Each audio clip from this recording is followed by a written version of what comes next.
For the second time in 3 years, a Milwaukee family is burying one of their children because of gun violence. Police are still investigating the shooting death of 13-year-old Nevaeh Ware. But as Sean Gallagher shows us, this tragedy presents an opportunity for the city to make big change in destroying cycles of violence.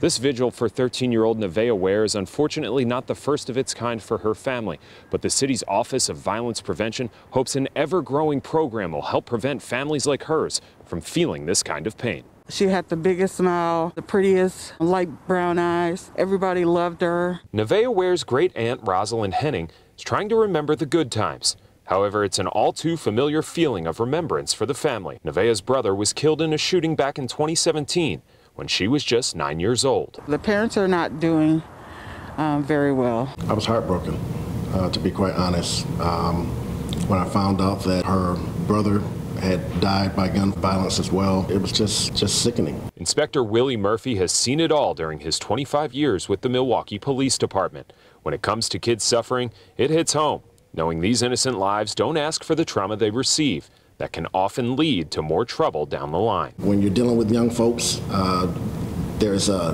thought that how is this person going to be, 10 years from now? Exposure to violence increases risk for further victimization or perpetration in the future. Reggie Moore with the city's Office of Violence Prevention created the Trauma Response Program back in 2015.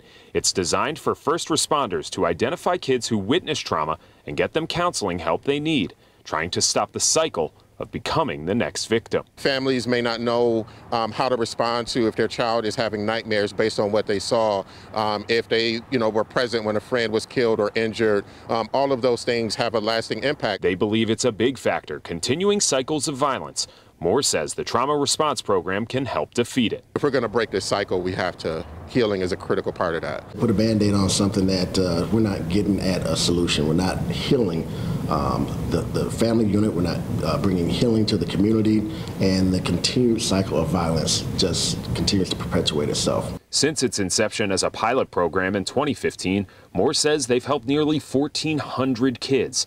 And that's with the program in just 2 police districts. We know that when communities and families have what they need, they're safer. The Common Council will vote next Tuesday on expanding the program to the entire city, making sure any child who witnesses trauma will have the resources they need so they don't experience any more. In Milwaukee, Sean Gallagher, TMJ4 News. Sources. All right, Sean, thanks.